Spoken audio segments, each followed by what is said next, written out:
네, 이번 시간은 법률행위 목적에 대해서 공부를 좀 해보겠습니다. 무슨 말이냐 그러면 자, 매매계약을 가지고 예를 들어서 보겠습니다. 파는 사람이 매도인이에요. 그리고 사는 사람이 매수인.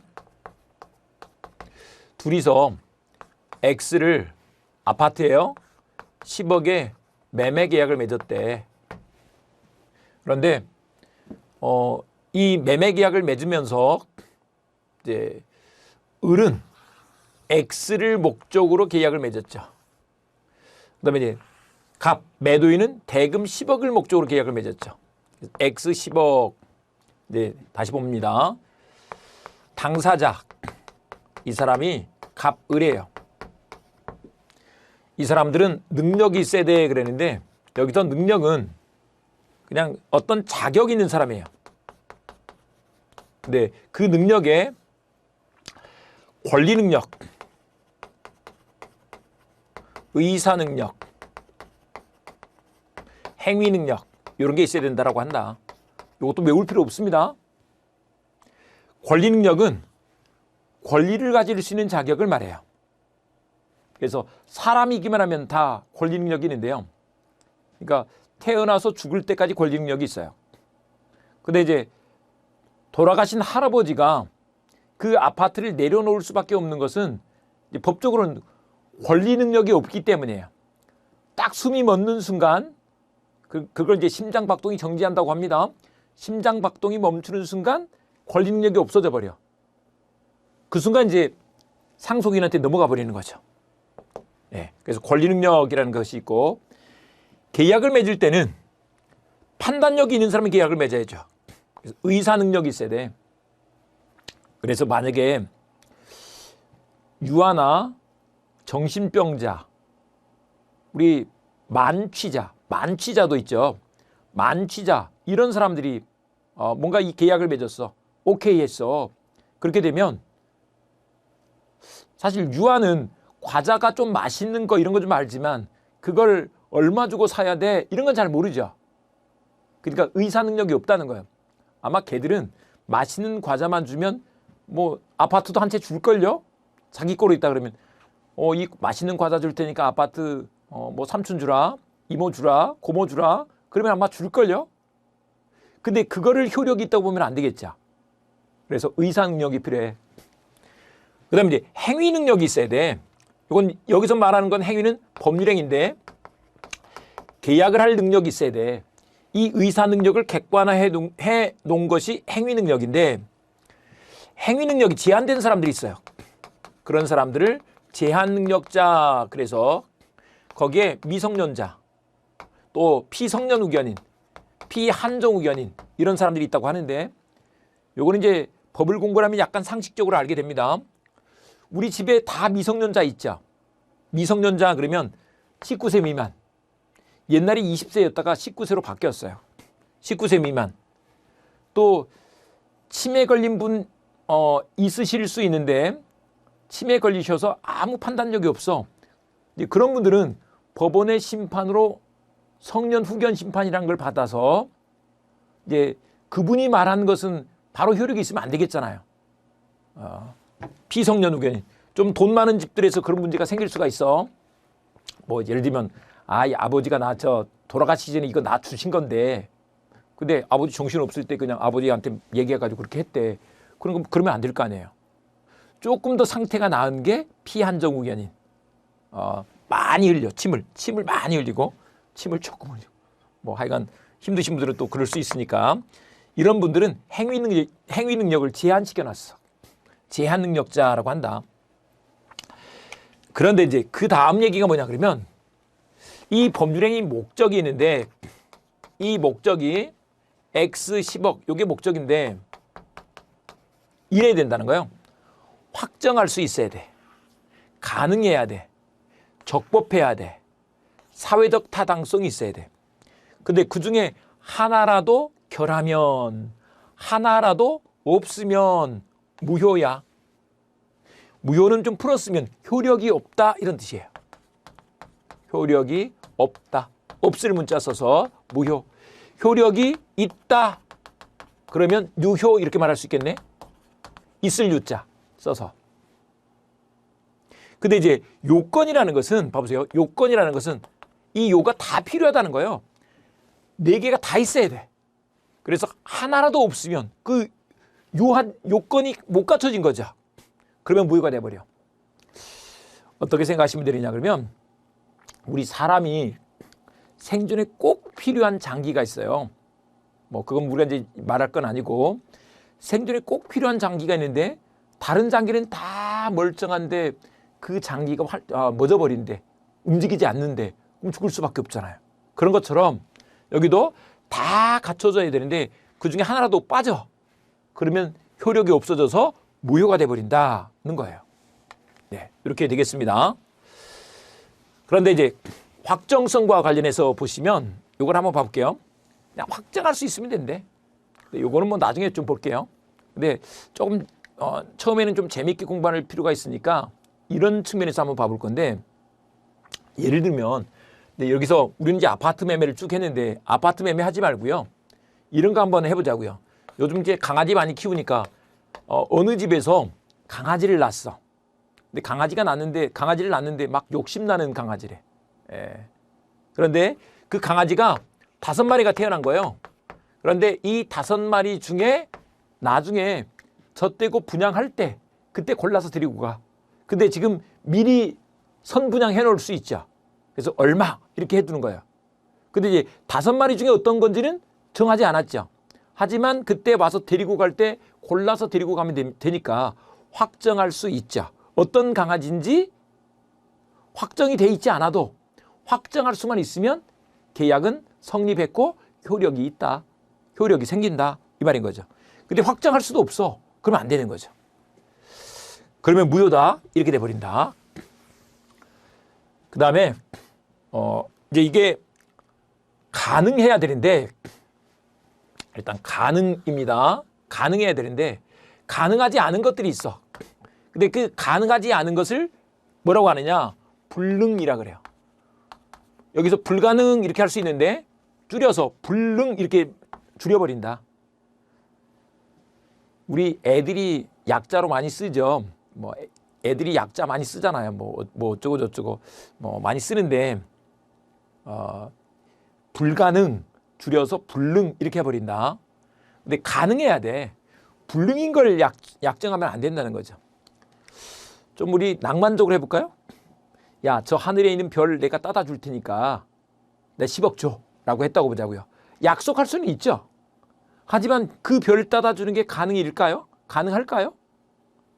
불가능하죠. 애초부터 불가능해. 이런 걸 뭐라고 하느냐? 원시적 불능 이렇게 말한다.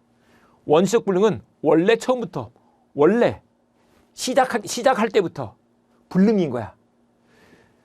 그런 것은 계약이 무효야. 무효. 효력이 생길 수가 없어. 요 뒷 얘기는 나중에 보자고요.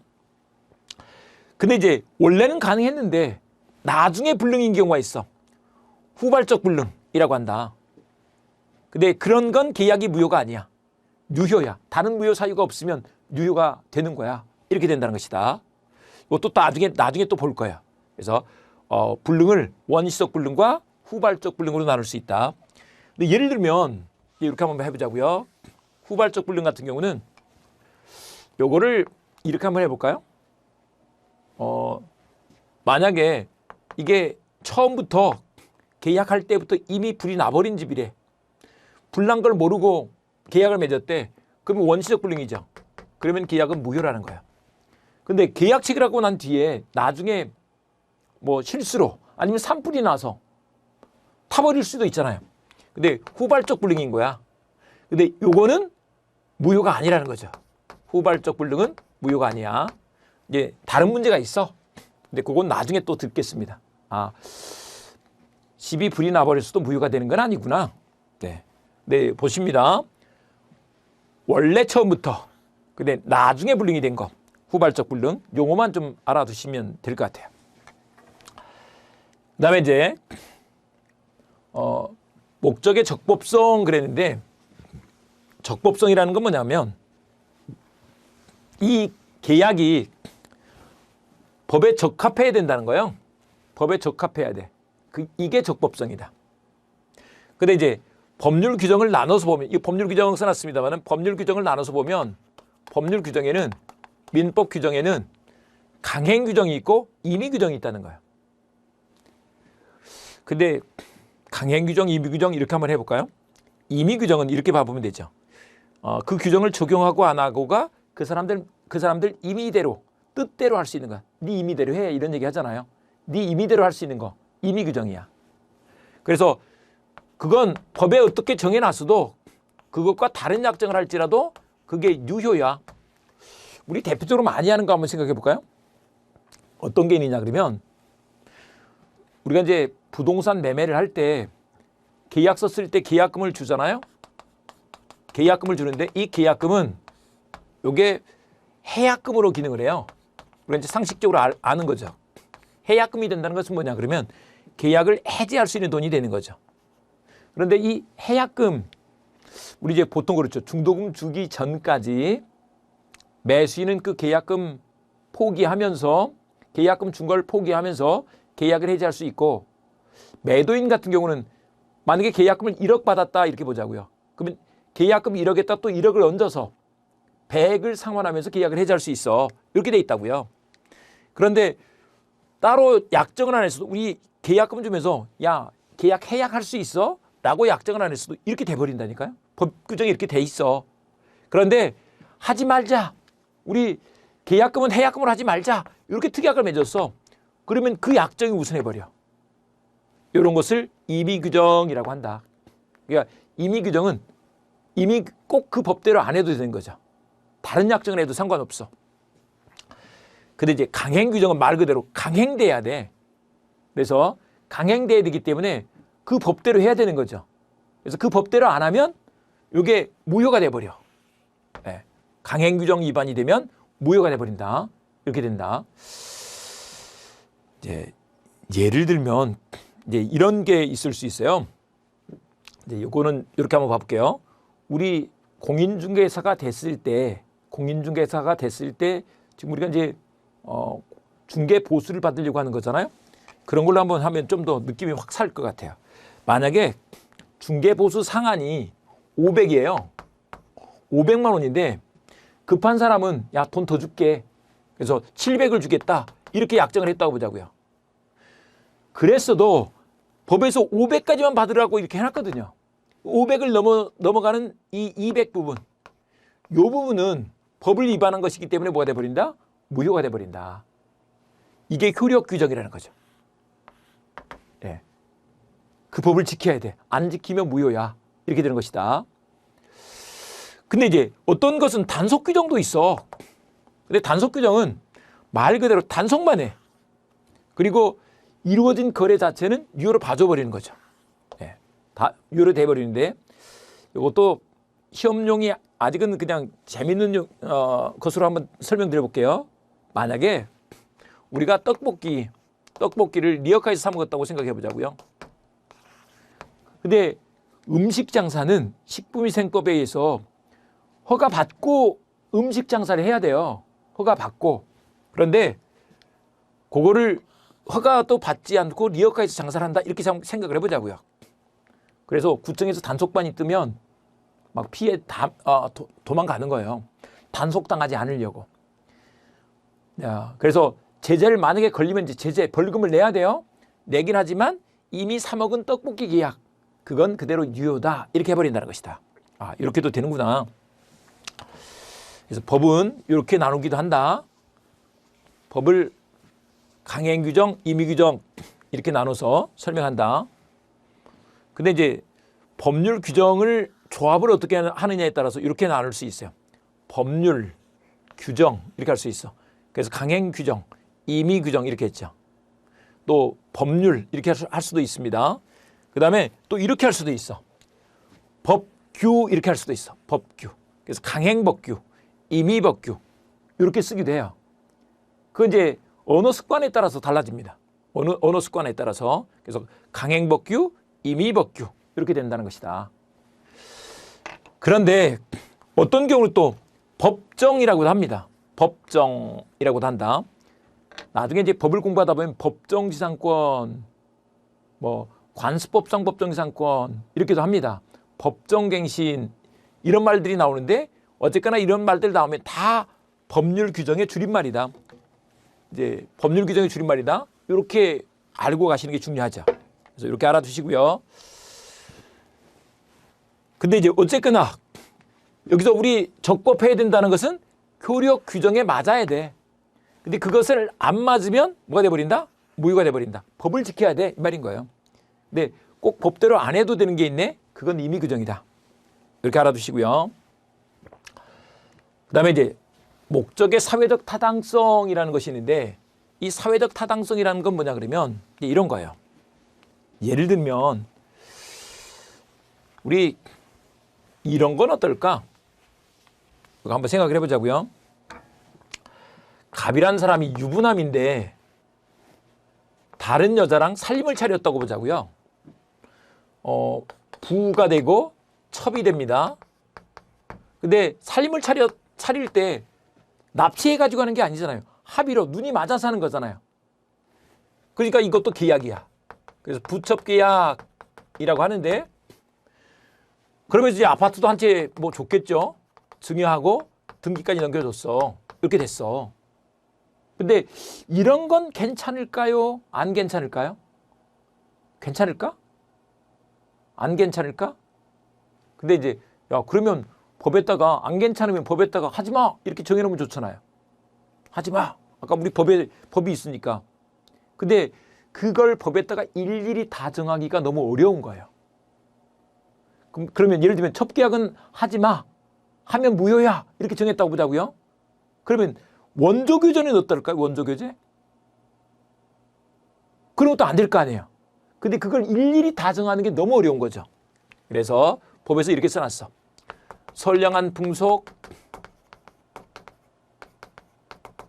기타 사회질서 이렇게 쓴다. 이런 것에 위반하면 이 말이에요. 위반하면 무효야. 근데 선량한 풍속, 기타 사회질서 이런 거는 모르지 뭐. 이제 어떤 사건이 터져봐야 아 이게 맞는지 안 맞는지 이걸 따질 수가 있죠. 이것도 시대적으로 봤을 때 부첩계약도 만약에 생각을 해보자고요. 이게 조선시대로 가면 아니 영감마님한테 첩이 있는 거 당연한 거 아니에요? 첩이 있을 수 있는 거지. 왕들은 후궁이 몇 명이야. 요즘 왕 같으면 그게 말이 될까요? 요즘 대통령이 막 후궁이 있고 그러면 될까요? 안 되지. 안 되는 게 맞죠. 그래서 그 시대 그 나라 어떤 커먼 센스 가지고 따지는 거야. 상식적으로 봤을 때 야 이런 건 안 돼. 그러면 안 되는 거야. 이렇게 정하는 거죠. 이것을 선량한 풍속 기타 사회질서 뭐 어떤 분들은 선풍기 이렇게도 하기도 합니다만은 근데 이걸 줄여서 반사회질생이라고도 한다. 이런 것은 무효야 이렇게 정하는 거죠. 무효면 이제 이런 게 있다. 이행 전에는 이행하지 않으면 돼. 근데 이행한 후에는 어떤 문제가 생기느냐. 이런 것은 불법 원인 급여가 돼서 불법한 원인으로 급여한 것이 돼서 아예 돌려받지를 못하도록 한다는 거예요. 첩소유가 돼버려. 그래서 나중에 아파트 돌려주세요. 이렇게 하는 건 안 된다는 거죠. 이런 것을 불법 원인 급여라고 이렇게 한다. 거기다 이런 것도 한번 생각해 보자고요. 도박은 해도 되나? 도박? 근데 도박도 하면 안 돼. 이렇게 민법에 안 써놨어요. 근데 그걸 일일이 다 쓰기가 너무 어렵다니까요. 만약에 그러면 성매매는 하면 되나? 율락업은 하면 되나? 그 일일이 다 쓸 수가 없잖아요. 그래서 법에다가 선량한 풍속 기타 사회질서라고 해서 그런 것들에 위반하면 그런 건 무효야 이렇게 해버린다고. 그래서 이렇게 된다. 무효가 된다. 도박도 하면 안 돼. 근데 이제 불법 원인 급여가 되면 원래 그게 무효가 되면 부당이득으로 돌려받을 수가 있어요. 부당이득으로. 근데 부당이득으로 돌려받을 수 있는 게 아니래. 봐보세요. 이제 요거 이렇게 한번 봐볼게요. 갑과 을이 X 매매 계약을 맺고 대금 10억을 매수인이 매도인한테 주고 요거 등기를 넘겨줘서 을한테 넘어갔어. 근데 매매 계약이 있으니까 이거 서로 준 것들은 정당하잖아요. 정당하니까 가져도 되죠. 을이 X 소유권을 가지고 갑은 대금 10억 받은 게 정당화가 되지. 근데 만약에 그 계약이 무효라고 생각해 보자고요. 그걸 갖고 있는 게 부당한 거지. 부당하게 이득을 얻은 거죠. 그럼 이제 이득을 얻은 사람은 돌려줘야죠. 부당이득 반환 의무. 네, 돌려줘야 돼. 또 손해를 본 사람은 돌려달라고 청구할 수 있는 권리가 있겠죠. 부당이득 반환 청구권 이렇게 되는 것이다. 그런데 이런 데서는 그게 안 된대요. 어떤 측면이냐 하면 이런 거예요. 사실 이제 여기서 갑이 줬는데 갑이 잘한 게 있어요, 없어요? 잘한 게 없잖아요. 잘한 게 없는 사람이 야, 그거 내놔. 지금 첩을 보호하려고 하는 것도 아니야. 뭘 잘했다고 지금 그 얼굴로 뻔뻔한 얼굴로 법원에 왔냐고 이렇게 말하는 거야. 느낌만 살리시면 돼요. 잘한 게 없어. 잘한 게 없는 사람은 반사회적 행위로서 잘한 게 없는 사람은 돌려달라고도 못해. 돌려받는 걸 법에서 협조하지 않겠대. 이런 뜻이에요. 그래서 그냥 첩소유가 돼버려. 첩이 필요하면 나중에 그걸 팔 수도 있겠네. 그러면 소유자로서 판 거니까 병이 바로 소유권을 취득하죠. 네, 이렇게 되겠고요. 그 다음에 이제 우리 이런 거 한번 생각해 볼게요. 매매를 했다고 생각해 보자고요. 부동산 이중 매매를 했어. 부동산 이중 매매는 뭐냐 그러면 예를 들면 이것도 한번 생각해 보자고요. 갑이 을한테 X를 매매로 팔았는데 만약에 병이 돈을 더 주겠다고 하니까 X를 이중으로 팔고 이걸 이중 매매라 그래요. 등기를 넘겨줘 버린데 이런 거 하면 될까 안 될까? 이런 거 하면 될까 안 될까? 근데 우리 생각에 야, 어떻게 팔아놓고 이 사람이 지금 매도인이에요. 팔아놓고 또 팔아버릴 수가 있어? 그럼 안 되지. 이렇게 생각할 수도 있죠.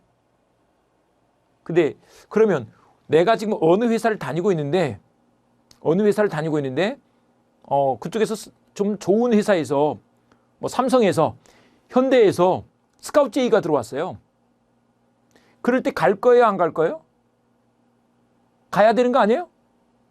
우리 애한테 그런 제안이 들어왔을 때 가라고 할 거예요, 가지 말라고 할 거예요? 가라고 해야 될 거 아니에요? 우리 남편한테 그런 제안이 들어왔어. 가라 그래야지 당연히. 월급도 500만 원 더 주겠대. 직급도 네 알아서 자유롭게 일할 수 있도록 해주겠대. 그래야지. 그러니까 이것도 마찬가지야. 유효돼. 계약 자유예요. 자유경쟁이야. 자유경쟁. 뭐 지금 저도 마찬가지예요. EBS에서 저랑 같이 일해보자고 스카우트 제의를 해주니까 같이 일해보자고 하니까 같이 일한 거잖아요. 그렇죠. 자유롭게 할 수 있는 것이다. 그런데 항상 그런 건 아니야. 무효가 될 때가 있대. 보통은 이제 갑이 중도금까지 받았어. 그러면 갑이 을한테 등기를 넘겨줄 임무를 띠게 되는데 그 임무에 배반하는 거죠. 그런 것을 배임행위라고 한다. 배임행위. 그래서 갑의 배임행위에 이 제2매수인 병이 적극가담한 이중매매를 했대. 적극가담이라고 하는 건데 이 적극가담은 한마디로 설레발 다친 거야. 내가 책임지다니까. 잘못되면 내가 변호사 살게. 변호사 될게. 변호사 비용까지 다 될게. 이렇게 하는 거예요. 이랬을 때 그것이 무효가 된다라고 한다. 이제 적극가담이라는 키워드가 있는데 뭐 그런 내용들은 나중에 좀 아시면 됩니다. 근데 어쨌거나 불법원리 급여까지 잠깐 좀 봤고요. 그다음에 이번 시간에는 의사표시 잠깐 좀 맛을 보도록 하겠습니다. 맛을 볼 건데 이렇게 한번 봐보죠.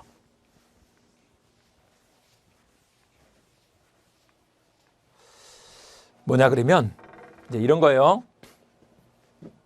다시 매도인 갑과 매수인 을이 X를 10억에 매매 계약을 맺었어요. 그런데 거기에 급한 사람이 청약을 한다.